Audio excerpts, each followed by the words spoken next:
Welcome to season 3, episode 7 of the Subway Conversation Chat. My name is Jamie Malloy, and I'm here to talk some New York Yankees and Mets baseball with all of you all and my co-host, Joe Dallio. So with any further delay, here's Joe. Hey, Joe, how's it going? Hey, Jamie, it's going great. How are you doing today? Good. Yankees are on a 4-game losing streak. Mets are just being the Mets. I don't know. Right. Yeah, definitely both New York baseball teams struggling, and I'm sure we'll have more details of that as the show goes on. I wish we had better news for our viewers here, but still lots of good things to talk about, though. Mm-hmm. Would you like to start us off with Mets news this week? Yeah, not much of it is good, as we said. Pretty much same old, same old. Now they're trying to shake things up. They called up their number 2 prospects the other day, AJ Ewing. He's like an outfielder, second baseman. I know you talk about a lot, Jamie, about these guys that could play different positions. And the Mets had a guy like this named Jeff McNeil, who could play second base and play the outfield as well. And, you're talking about the versatility of different positions and how it can help people get jobs in the major leagues.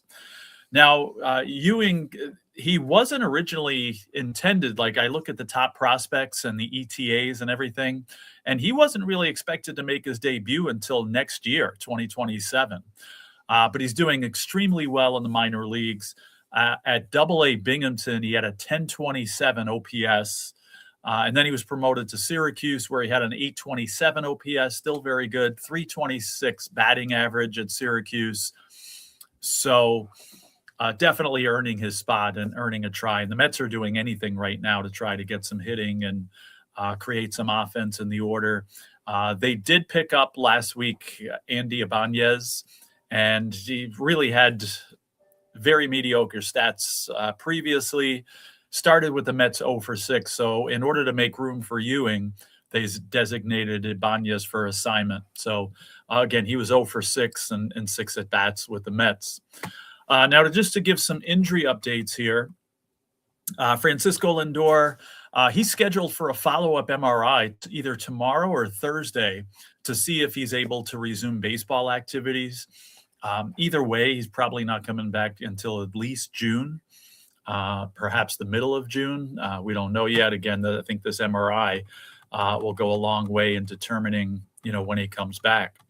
Now, it's great that the Mets brought in all these new players that were supposed to create this amazing offense, and they're not staying healthy very well. All right, Luis Robert Jr., who got off to a great start, and he looked like it was a great pickup. He's been having back issues, and now I just read something saying his recovery has stalled, and there's no set return date for him. And again, when you're dealing with back issues, that's very questionable. You don't know what kind of an impact or what time frame we're talking about is coming back from that. Also, something called Achilles bursitis. That can't be good. Jorge Polanco, who's had injury issues. Again, Mets should have known that, I guess. Still dealing with that. His wrist issue is definitely healing well. But this Achilles bursitis thing, again, no set return for Jorge Polanco. Other news now progressing a little bit. Kodai Senga also having this lumbar spine inflammation. Never heard of this until like 100 Mets got it now. It's almost like it's a disease with this team, right? But he's been throwing, or he threw a bullpen session the other day on the 10th, and he continues to progress. AJ Minter also threw a couple of bullpen sessions. He's saying no discomfort, though he still needs a few more of those bullpen sessions, they're saying. Joey Gerber had gotten off to a nice start. He was reinstated from the 15-day IL. But he, upon his return, was sent to AAA Syracuse. So I'm thinking that's probably more of a rehab type thing here, but we'll see what happens with him. So some injury updates. Others are a little bit more long-term. We'll give updates with those as any status changes. But that's it, basically, as far as transactions. major transactions anyway, and some injury updates here for the Mets. So how about for the Yankees, Jamie? What's going on there? Well, to start out with the Yankees injury report, we have right-handed pitcher Garrett Cole still recovering from Tommy John surgery. Cole made his first rehab start for High A his fourth rehab start for High A Hudson Valley. The right-handed pitcher threw 69 pitches, creating 49 strikes over 4 1/3 innings. He allowed 5 runs on 7 hits while striking out 4 batters. He is scheduled to make his next rehab start for Double-A Somerset and will be possibly needing a couple more starts before the team decides his next options. Expected return late May or June. Okay. Next, we have Jason Dominguez, left shoulder AC joint sprain. While starting in left field on May 7th, the Martian crashed into the wall, injuring his shoulder while attempting to make a catch. He was checked for signs of concussion, but no symptoms were shown. Expected return, TBD, to be decided. TBD. Next, we have Giancarlo Stanton, DH, right calf strain. Stanton left the April 24th game against the Houston Astros while feeling a strain to his calf. It's bad enough he's already struggling to run before that. The DH he's not even begun running and has started hitting practice. Anyway, guess what, Joe? I got a question for you. Is Cam Slittler the next Ron Guidry? You're going to find out why this might be. Okay. It may be too early to compare Slittler to the Louisiana Lightning, but longtime baseball writer and news contributor Mike Lupica believes so. As he points out here, Guidry once began in the Yankees farm system and then won 16 games as a 26-year-old rookie. He had a big fastball, and in 1978, he won the Cy Young Award, going 25-3 with a 1.74 ERA and 9 shutouts. Now there's Cam Slittler. Hey, Guidry's the Louisiana Lightning. I call him the Massachusetts Missile. Coming out of the farm system with Guidry's cannon arm, but an even better and improving fastball. Slittler currently has a 5-1 record with a 1.35 ERA and 59 strikeouts. Slittler, with those numbers, should win the Cy Young this year, if not the next couple years. We've had other young fastball pitchers since Guidry. Jabba Chamberlain at one point was going to be the next Mariano Rivera, but then trying to turn him into a starter foiled his career. Luis Severino absolutely enjoyed time as a young bomber. And before then, Andy Pettitte starred in pinstripes, especially in late October with Joe Torre and those 1990s Yankees. While Pettitte had a decent arm, he didn't rely on just velocity. He relied on accuracy and control. But Guidry and Slittler, meanwhile, trusted their big arms and just blew by guys to create more strikeouts. The Yankees also had Roger Clemens, the Rocket, to New York, and his fastball was able to strike out 15 Mariners in a one-hit shutout in the 2000 AL Championship Series. While Garrett Cole has won a Cy Young Award with the Yanks, he was a free agent signing, whereas Slittler is homegrown, just as Guidry was homegrown. Still, as Lupica points out, it's scary to think that Cam Slittler could be this generation's Louisiana Lightning. I told you, Massachusetts Missile. So, Joe, how awesome is it for a reputable baseball writer like Mike Lupica to compare Cam Slittler to Ron Guidry? Yeah, there's two very impressive parts of what you just said here. First of all, that Mike Lupica is still writing. Oh, my goodness. That's a name I forgot about. Now, growing up when I was in high school in the early 80s, I would spend a lot of, each day in my summer vacation, the Daily News, the New York Daily News had a great baseball section.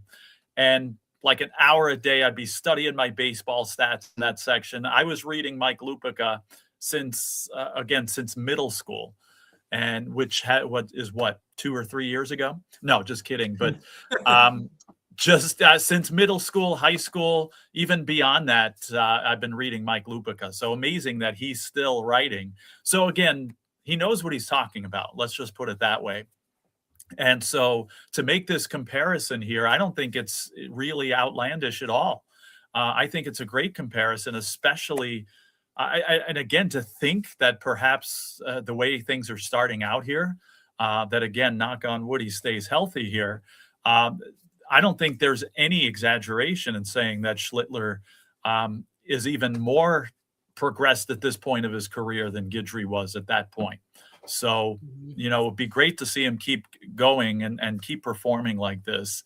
And, you know, I was going to share this with my spiel a little later on, but I guess we can give, you know, a little, I saw him pitch. It was the first time I watched him pitch, like for long term anyway. I've seen highlights and stuff, but I watched the game on Saturday night when he pitched against the Brewers, and they couldn't touch him. And even, I don't know if you saw this, but he got smacked in the back of the leg with like 100 mile an hour or 90 something mile an hour line drive. I was like a little disappointed. I'm like, it's like I'm finally getting to see Schlittler pitch. He pitched 3 innings, and now he's going to be out of the game because he's injured. And I'd be like, they would be stupid to take chances with him and keep him in there. But he stayed in there. And again, as long as he was in that game, the Brewers couldn't hit him. And they, you know, I said, wow, they're going to be very relieved when he was out of that game. And sure enough, they ended up winning that game, the Brewers, after, you know, Schlittler was out of the game. So a little long-winded there, but you know, again, bottom line, I don't think it's you know, far-fetched at all to say he's you know, more progressed at this point of his career than Guidry was. And he's just so calm and relaxed when you watch him too. He's poised. He doesn't seem to get flustered. Yeah, not at all. Even when he gets hit with 100 mile an hour line drives in the leg. Mm-hmm. And anyway, how do you see the similarities as more of a neutral fan, but also a podcast co-host to yours truly right here? Yeah, and now it's been a long time, obviously, since I've seen Guidry pitch. I mean, I did watch him back in the day. I was 12 when he had that 25-3 season and won the Cy Young that year. You know, even beyond that, he was a great pitcher. So it's been a while since I've seen him pitch, and maybe, you know, because I was 12, kind of hard to, you know, now obviously knowing what to look for in quality pitchers, you know, kind of hard to compare. Like I said, I knew Guidry was great. All I saw was 25-3. I'd never seen a pitcher go 25-3 before, and he had like a microscopic ERA. Again, talk about being unhittable, and, you know, even in the postseason, very valuable for them. So kind of hard to compare, again, just because, you know, even though I did watch Guidry, I don't remember as much, you know, so I apologize there. But still, if you're Schlittler now and they're comparing you to Ron Guidry, I think that's an amazing comparison. Mm-hmm. I agree. And now we're going to move on to, guess what, Joe? Ryan Weathers actually tried this yesterday and it worked for him. Mm-hmm. But Garrett Cole's going to do it. He explains his new over-the-head wind-up. Oh, okay. Ryan Weathers did it yesterday and it worked with him. So, anyway, it's been over a year now since Cole last pitched in pinstripes. Wow. Yep. The ace starter had Tommy John surgery and sat all of 2025 out. While getting oh so close to returning, he will be a different pitcher than he was prior to the injury. But that's because he will now be demonstrating a new over-the-head windup. Okay. Changing his windup isn't new for Cole, but this one just sort of happened that way.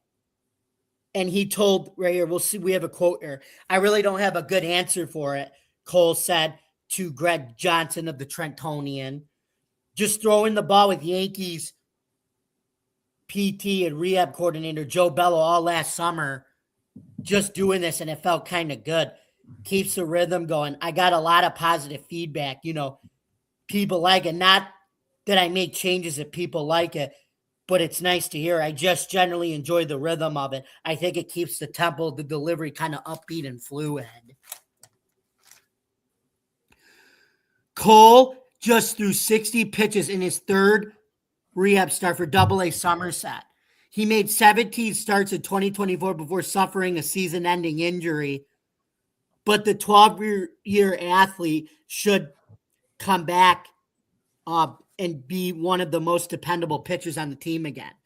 While he allowed 3 runs in only 4 in the third innings in his first rehab start, the team can continue to be patient with Cole to recover until he's ready to return. So, Joe, what do you think of Cole wanting to test out a new over-the-head windup? Why not? If he thinks it's going to work, and it does work for him in gameplay, then why not? Again, you got to think of things, and I think you mentioned this, when you first started talking about this, is he's going to be a different pitcher coming back, and you come back from major surgery like that, and you got to think of things to give yourself an edge. And, that's one of the many billions of things I love about baseball is they're always trying to get an edge somehow, sometimes legally like this, sometimes not legally. But, I think he believes it's going to give him an edge and help him out as far as maintaining his effectiveness coming back from an injury like this. So, I think we'll see quickly, too, if it's effective and it works, he'll continue it. If for some reason it doesn't work, then, I'm sure he'll get away from it. But it'd be interesting to see. Mm-hmm.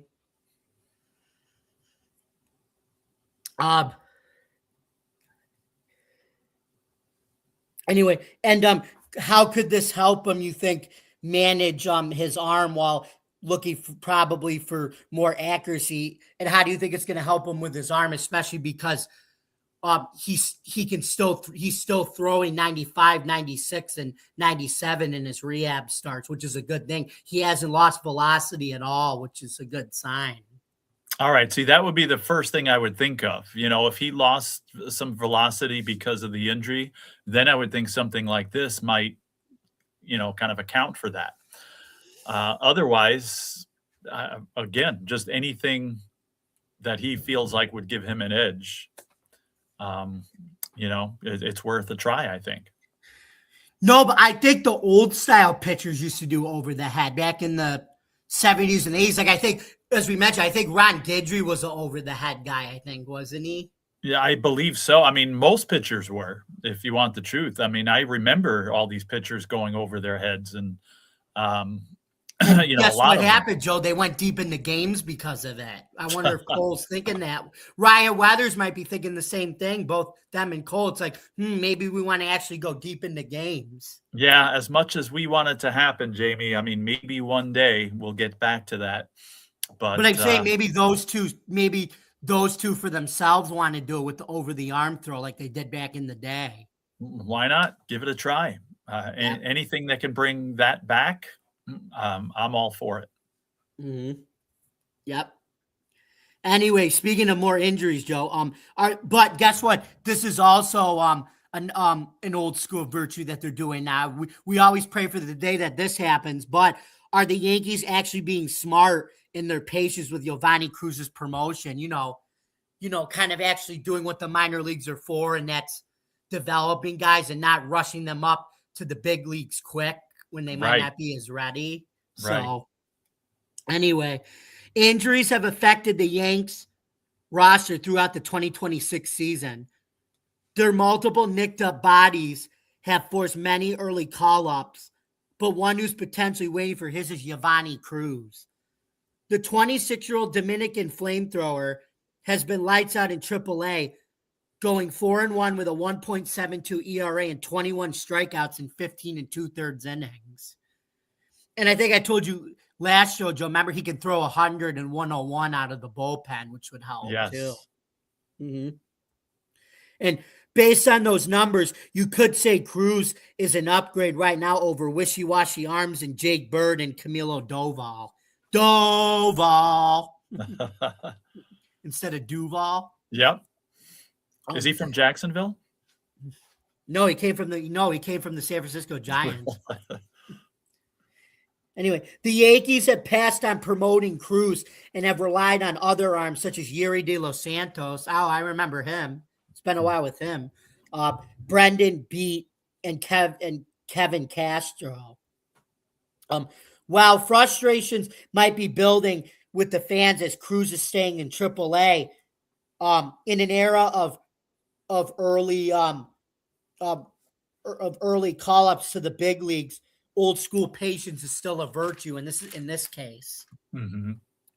The 40-man roster and its limited spots are among the biggest factors preventing Cruz's MLB debut. Although the Yankees have a free space, though, Joe, they likely want to be strategic on how to land a bingo here. They might want to press their luck, another game show, with a position player if they're happy with their other options. By wasting a 40-man spot on Cruz, they'd have to kick others to the curb to make room. That could happen to Cruz if he fades away early in his big league career. Mm-hmm. Those who want Cruz to be promoted away will have to wait much longer. Joe, why are the Yankees, you think, being smart with a prospect who probably should be promoted now or could be promoted now if they wanted to? Because they can. They have so much depth in their pitching. I don't want to say rotation, but like overall, pitching depth here, that they don't have to rush a guy like this. Yes, maybe, he statistically would be better than some of the guys that they have. Mm-hmm. And again, this may change soon. If some of those guys get injured or really start being ineffective, then, you might see a change in that philosophy. But I think at this point where they are, and again, with, that depth is only going to increase. Because the guys, when Cole comes back, he's going to, eat up innings, maybe not initially, but Rodon as well. Mm-hmm. They're going to be eating up innings eventually anyway. And so, again, you're not in a position, I feel bad for the guy because, again, it sounds like he deserves to be in the He's not a starter. He's a bullpen guy. I just wanted to let you know that. Right. But what I'm saying with the starters is they're going to be eating up innings. And so there's going to be less of a need for some of these relievers. That's what I meant by that.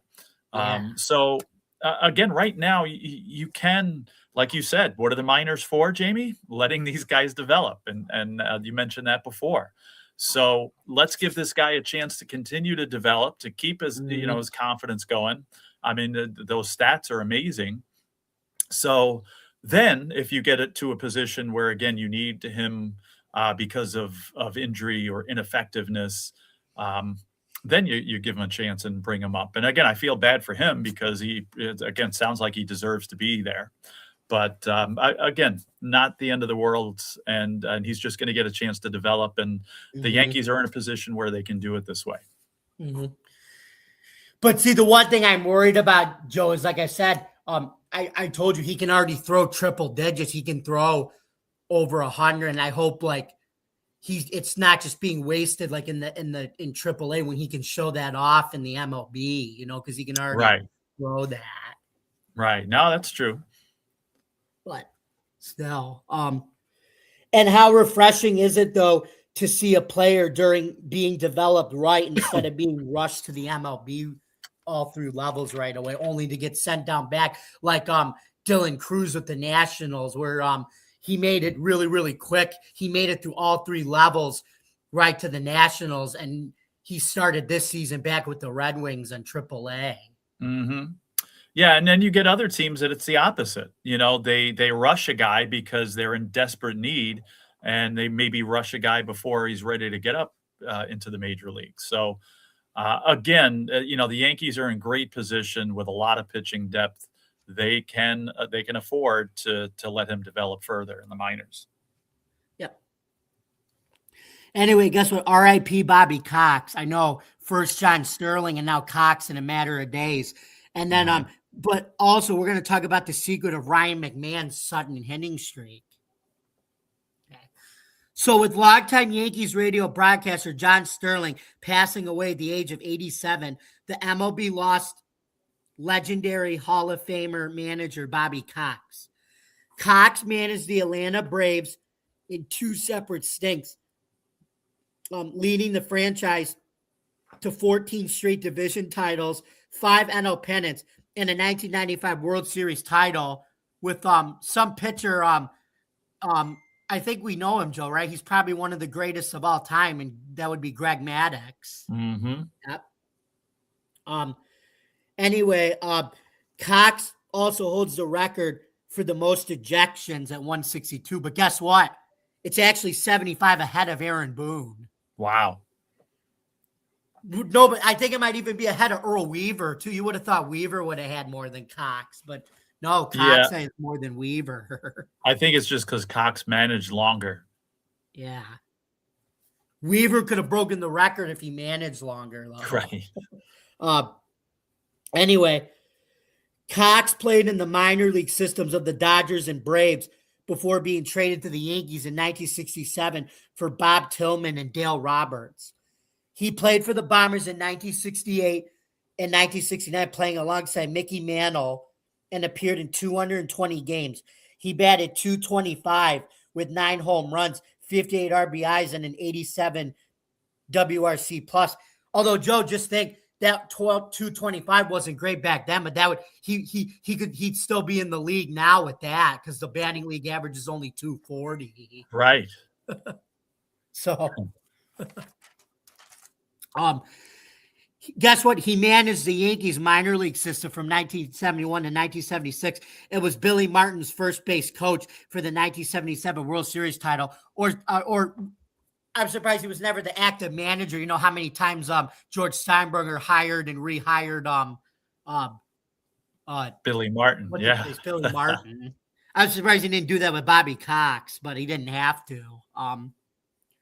He went on to manage 25 seasons for the Braves, sandwiched around a 4-year stint at the helm of the Blue Jays, and was elected to the Baseball Hall of Fame in 2014 by the Expansion Era Committee. And Joe and I, everybody here on the Subway Conversation Chat, we send our condolences to his family and loved ones. That's right. Now, hey, you had a question there, Jamie. Like, I wonder if he was acting manager because Billy Martin got ejected from his share of games. Right. I don't know if Bobby Cox would have been the acting manager for those games. I'm not sure if you would know that. I don't. Probably. But I would guess that was the case. I didn't know he was the first base coach on those teams.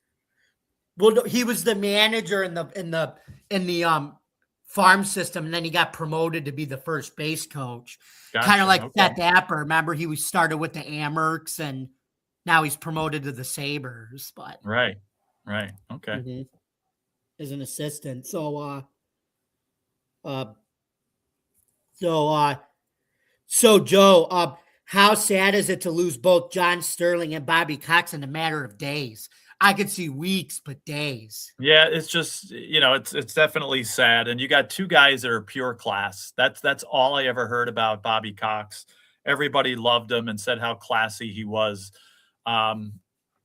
He just 14 straight division championships. I mean, that's amazing. I mean, the criticism that he gets, obviously, managing the Blue Jays back in the 80s, he had a 3-1 lead in the LCS, and they lost that. And people would question with the team that the Braves had, how did they only win 1 World Series out of that? But I that's the only thing you could possibly maybe criticize. And then they lost to the Yankees the following year in 96 after they won 95. Right. And you got to remember, they blew a 2-0 lead against the Yankees. Remember, the Yankees were down 2-0, and they came back and won all 4 games. Yeah. And they lost to him again in 99 as well.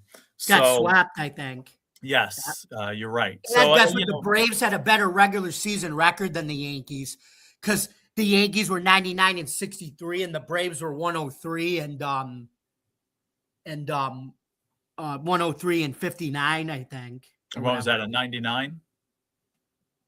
Yeah. Okay. That's the only maybe criticism, but again, late 90s, you're running into the Yankees on a regular basis. Maybe. Yeah, but what do you think of the fact though that was one where the Braves actually had a better regular season record though than the Yankees heading into that series? Yeah, I think once you get to the World Series though, it doesn't matter. Didn't the Blue Jays have a better record than the Dodgers last year? Right. Teams just know how to win. And that dynasty of the Yankees just knew how to win. They could have got into the playoffs with, 80 wins, and they did in 2000. Remember, they won the division at 87 and 74. Remember, everybody was criticizing and saying that this is not a championship caliber team because they stunk really bad at the end of October or September, and then but when they got into the playoffs, like I said, they just knew how to win when they got in. Yep, and that's how they beat the Braves. So maybe the Braves had a better record in the regular season, but the Yankees knew how to win, and that's those kind of teams. That's what happens. Again, that's why the Dodgers won last year, even though the Blue Jays had a better record. It just teams know how to win like that. Yeah, and I think you could also say the Kansas City Chiefs. Remember when they won 2 in a row? The 49ers, I think, came in with a better record than the Chiefs because the 49ers were 12-5 and the Chiefs were 11-6. But the Chiefs knew how to win. Right. But, those guys, they were old and they got to go sometime, but it's always still sad when they do. Right. Yeah. Anyway, how grateful was it though, Joe, us baseball fans, that we got to see these two men grow into the leaders they were? I mean, you being of the older generation than I am, you got to see both of it. I didn't really get to see Cox, but I was fortunate enough to see John Sterling when I did as a young guy, and he lived a long time, as long as I've been around. So I was fortunate for that. Yeah, with Cox, the only complaint I have is that a lot of his success was at the expense of my team, the Mets, because they're in the same division. And they did one playoff series. I mean, in 99, that year you're talking about there, the Mets were the wild card that year and gave the Braves a fight, took them to 6 games and almost 7. And the Braves prevailed and ended up going to the World Series. I forgot that was the year where they could have had a back-to-back Subway Series because remember they ended up having it in 2000. Imagine what the story would have been if it was 99 and 2000 where it was a back-to-back Subway Series. We were this close, and again the Mets were down 3-0, I think. And then they came back and won Game 4. Then the Robin Ventura 15-inning grand slam single in Game 5. And then even Game 6 went to extra innings back and forth where the Mets had a chance to win that game. So, again, a great series. And the Braves are just unbelievable. And Bobby Cox had so much to do with that. And, again, you talk to his players – and they would all say the same thing. Chipper Jones, John Smoltz always on the John Smoltz on the national Fox broadcast always talks about Bobby Cox and his guidance and how he ran the team and stuff. So again, you hate to lose guys like that. Doesn't he do Fox baseball now? John Smoltz, I think. Yeah, he's been doing Fox forever. He's been doing that for a long time. But on all those Kevin Fox Burkhardt, broadcasts, I think. Or is he not? Or is he not on Burkhardt's team? I'm not sure. I don't think he is. I forget. I mean, he was with Buck when he was doing it, I think. Yeah. And now I forget the name of the guy. He's very good. The guy that does the games now. Oh, it's Joe something, because it's another Joe because he does the football too. Yes. Right. So, another Joe. How could I forget that? Yeah. He's very good. And Smoltz has always been one of the best color commentators, in baseball lately. Yep. Mm-hmm. But anyway, let's turn back over to Joe. One more time. We're going to celebrate for some Mets highlights, although it's the Mets. Yeah, I was going to say, we ain't celebrating nothing here. Jamie, I said this before. I can't even watch this team anymore. I really can't. And it's funny because my cousin, I hadn't talked to him in a while. He's a Yankees fan. He's from Connecticut, and he just texted me last week out of the blue. He's like, "Still a Mets fan?" And I texted him back, and this is what I would tell anybody: I'll always be a Mets fan. I said, but I hate this team right now. And it's not because they're losing. I said, you show me heart, you show me hustle, you entertain me. I don't care if you go 100, you go 0 and 162. I'm going to watch. All right. But this team is so stinking heartless that I can't even watch them anymore. In fact, I was talking about last Saturday night. I had a choice. Now I can pretty much watch any MLB game thanks to T-Mobile. But I had a choice to watch the Mets on Fox playing the Diamondbacks, or I had access to the Yankees-Brewers game. And I chose to watch the Yankees-Brewers game. I said, I'm going to get two good teams playing each other. The Brewers fans were in October form. It was just – and I watched that game. And again, I talked about I got to see Schlittler pitch, and he was amazing. And, the Yankees had that game. They were winning. Brewers made a nice comeback. And after watching that game, I was like, oh my goodness, I was thoroughly entertained by that game. And I looked just for the heck of it to see what was going on in the Mets game. And it was a 2-1 snoozer that I would have been more frustrated because the Mets had scored one run, a boring game. And I would have left like, why did I watch that? Instead of, again, the Yankees-Brewers game that I was like, I thoroughly enjoyed that game, and it was very fun to watch, and I'm glad I did. So, and again, I get, thanks to T-Mobile, I get all the baseball games for free here. So I can watch any game, and usually I'll choose to watch what I think might be the best game. So, I'll see highlights, I'll read about things, but I can't watch this team right now until they make changes. So just to give a recap of the week. Now they went 2-3. They were outscored 19-17. So you would think that's not too bad. It's being outscored 4-3. The problem is the first game of that Wednesday, they scored 10 runs against the Rockies, and then they only scored 7 runs in the remaining 4 games. So that's kind of a mirage. They were outscored 14-7 in those last 4 games. So now instead of talking 4-3, we're talking basically, 3.5-2, basically. Okay. So again, pitching's not an issue.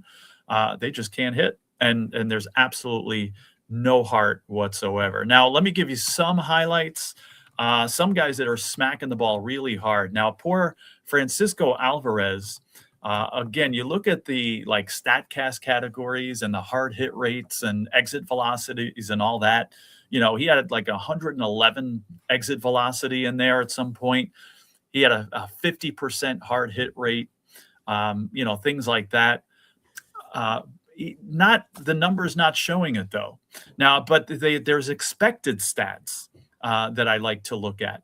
And here's an example. His slugging percentage, Francisco Alvarez, for the week was .236. Not maybe the best slugging percentage. But because of how well he's hitting the ball, the expected slugging percentage that was listed is .472. Okay? So he's definitely, again, hitting the ball well. Just this week, didn't have the luck, I guess, to the results to show for it.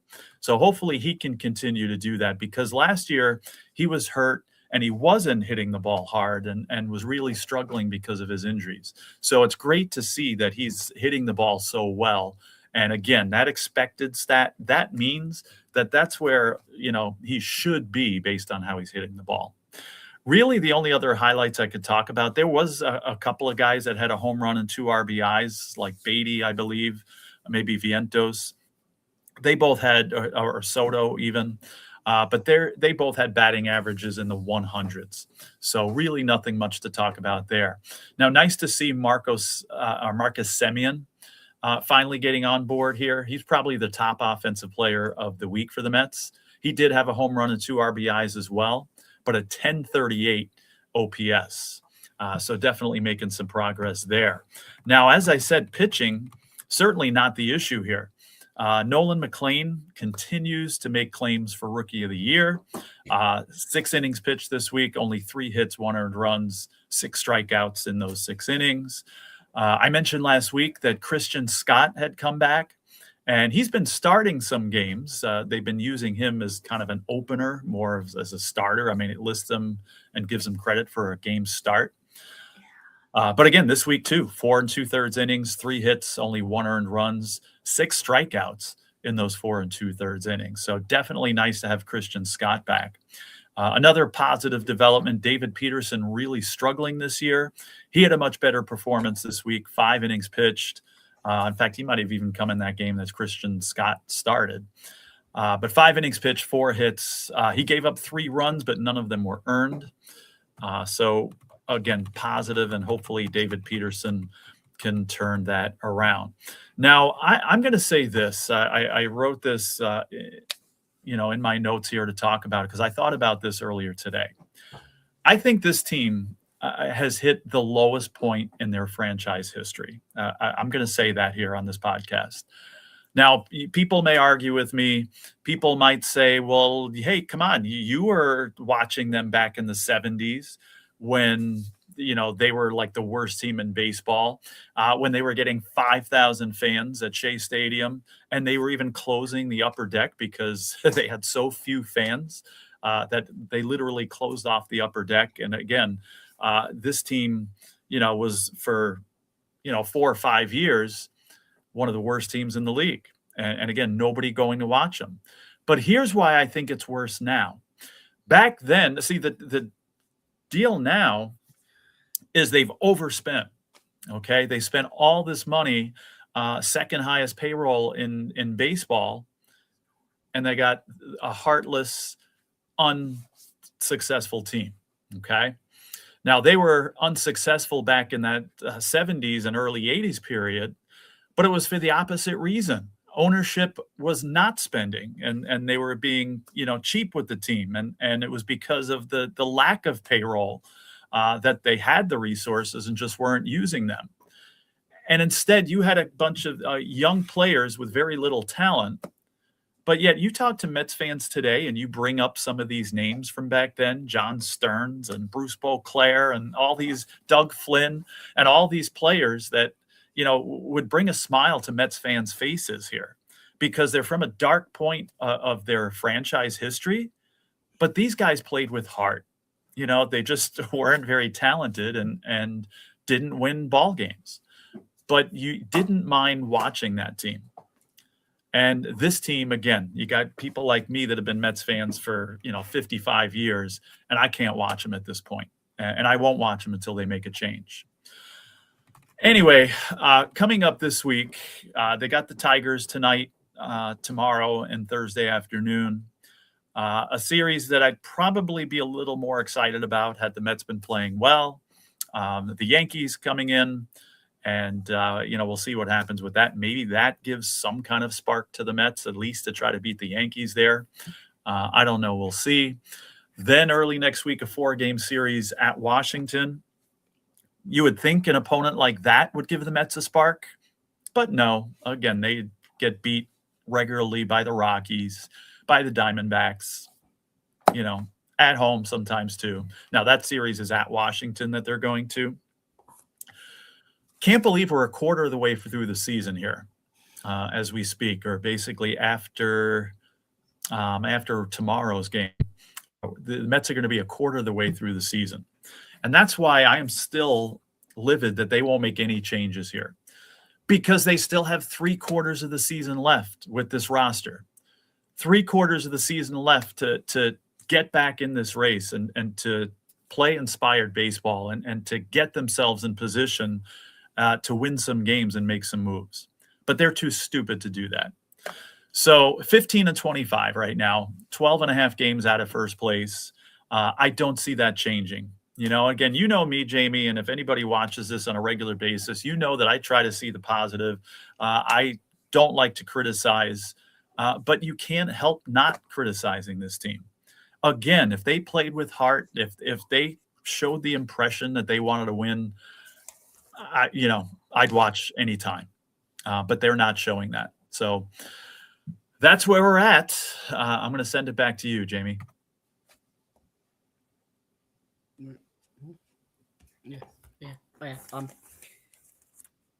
Anyway, they're up 3-2 on the Tigers right now, by the way, top of the fifth. Okay.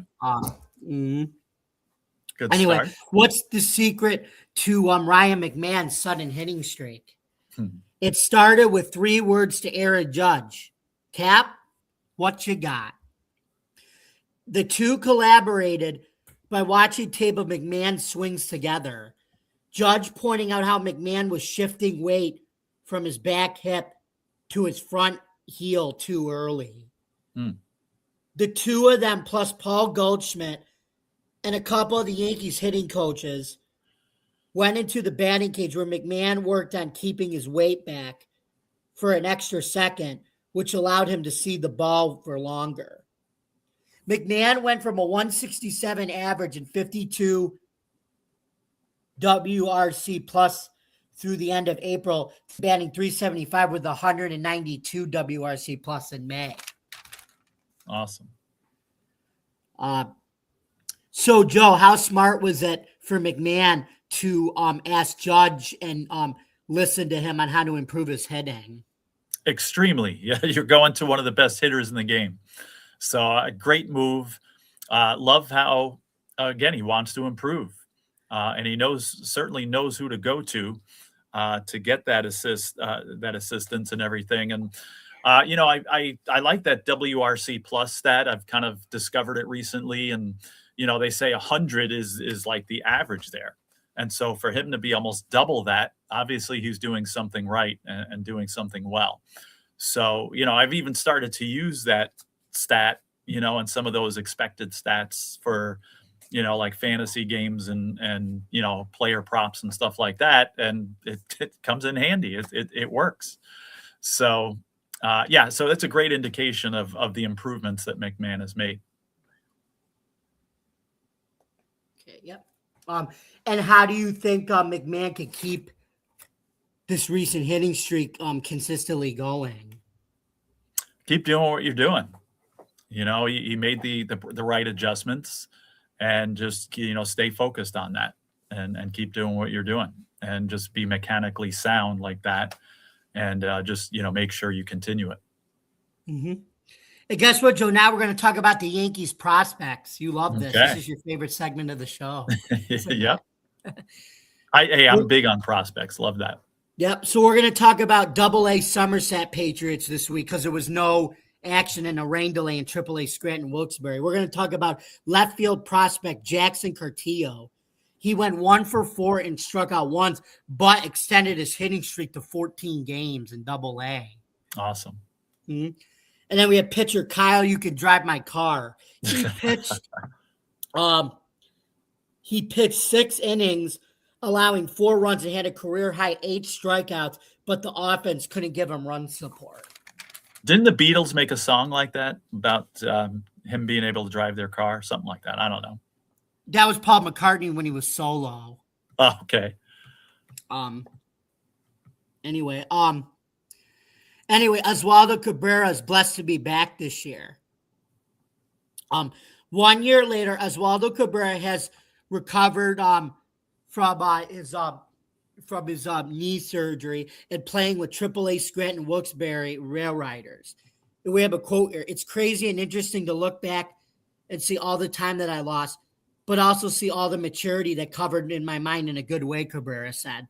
Mm-hmm. Trying to see another perspective of baseball, that it could be worse. I was in the bottom worse when you're hurt and can't do anything about it. After that, I've come in with the right energy every single day coming to the field.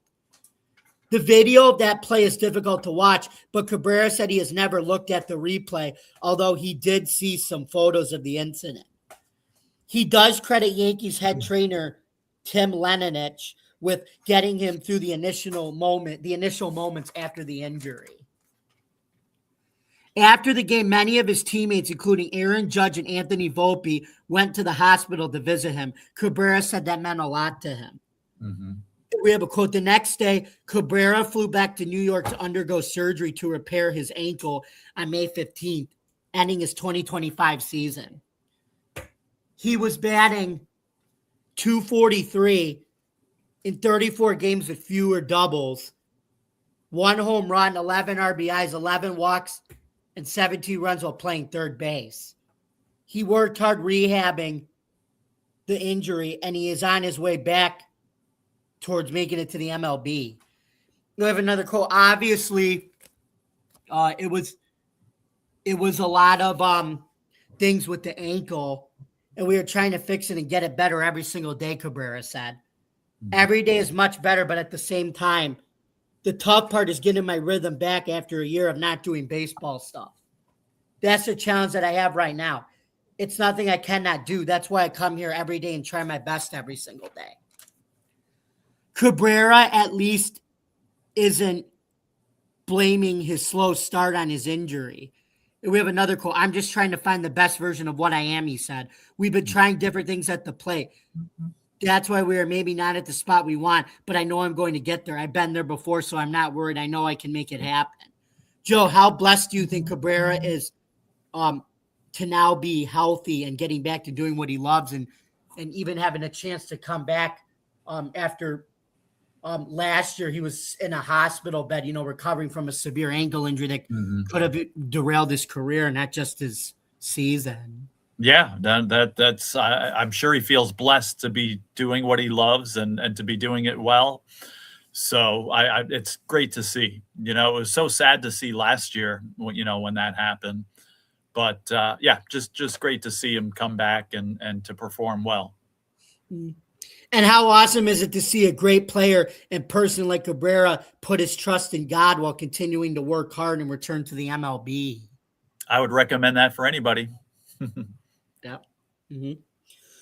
Anyway, what will Yankees lineup look like when Jason Dominguez returns from Yankees IL? 2026 was finally supposed to be the year that Dominguez blossomed into a young star.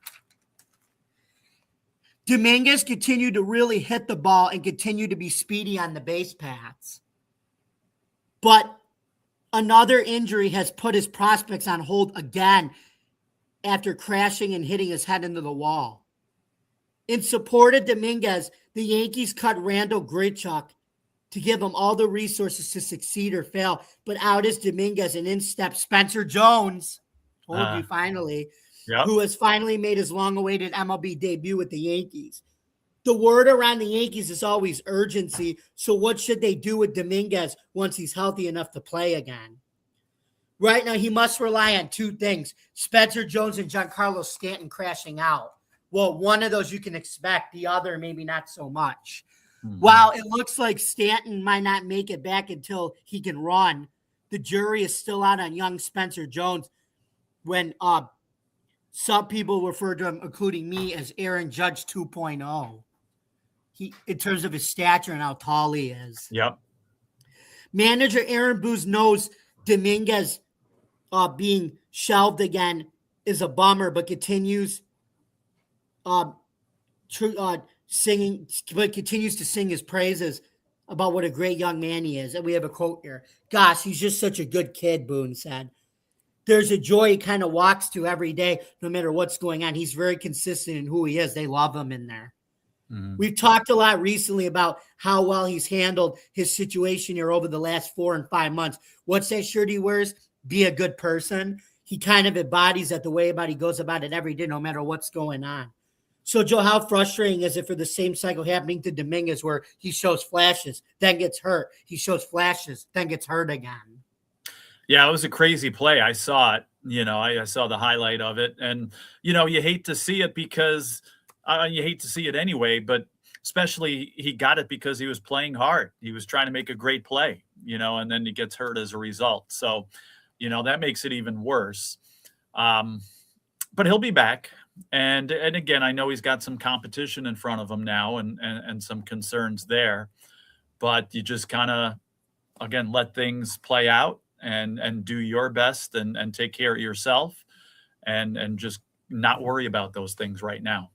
Just heal first and then get yourself back and playing where you were. How awesome is it from Spencer Jones's point of view that he finally got to make his debut with the Yankees? Yeah. And, thanks to Jamie, I knew it was coming at some point, so it's good to see. And I hope he's successful. So, time will tell. And now, what his job is.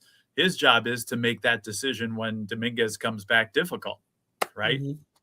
So that if I'm Spencer Jones, that's what I want to do. Mm-hmm. It is now that time in our show for a question of the week segment. So, Joe, would you like to give it a try? Let's go for it.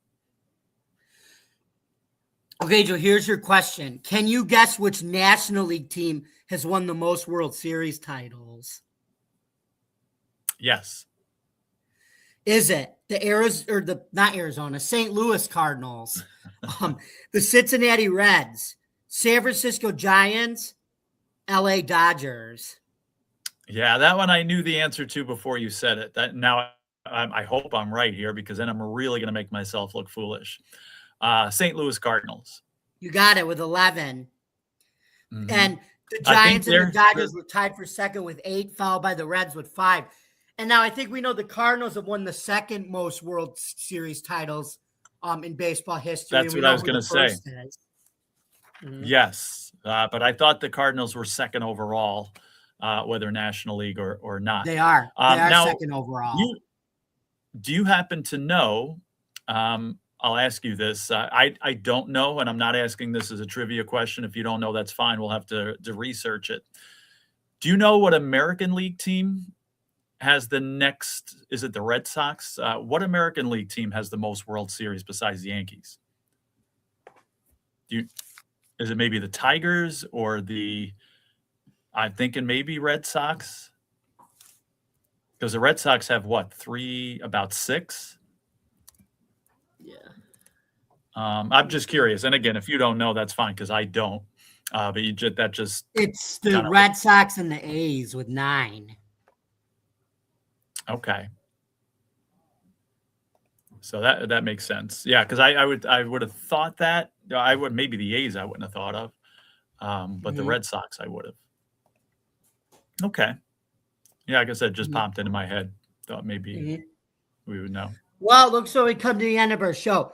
So, Joe, where can we find you in the social media world on Tuesday, May 12th, 2026? Well, you can find me here every Tuesday on the Subway Conversation Chat. Also, Joe Dell Sports on Twitter X, putting my 2 cents in. Lots of stuff going on. Again, Sabres playing tonight. Knicks in a sweep. They're going to the Eastern Conference Finals, I firmly believe. And, talking about stuff like that and just enjoying what's going on in the sports world here. Mm-hmm. And then you can find me, yours truly, on Bills Chat 1, at Bills Mafia Chat, and also at Jamie Malloy, the unbiased journalist, at DJ Dog Tags, Buffalo Down, and theforkball.com, where I write about all sports. Please don't forget to subscribe to our YouTube channel. Don't forget to like, subscribe, comment, and ring the bell for all notifications. For more content on Driving to the Top Productions, you can visit us on YouTube, Twitch, Facebook, X, wherever you get your podcasts. And for Joe Dallio, I'm Jamie Malloy, and this has been another episode of the Subway Conversation Chat on the Driving to the Top Productions. And we'll see you next Tuesday, everybody. Good night. Have a great week.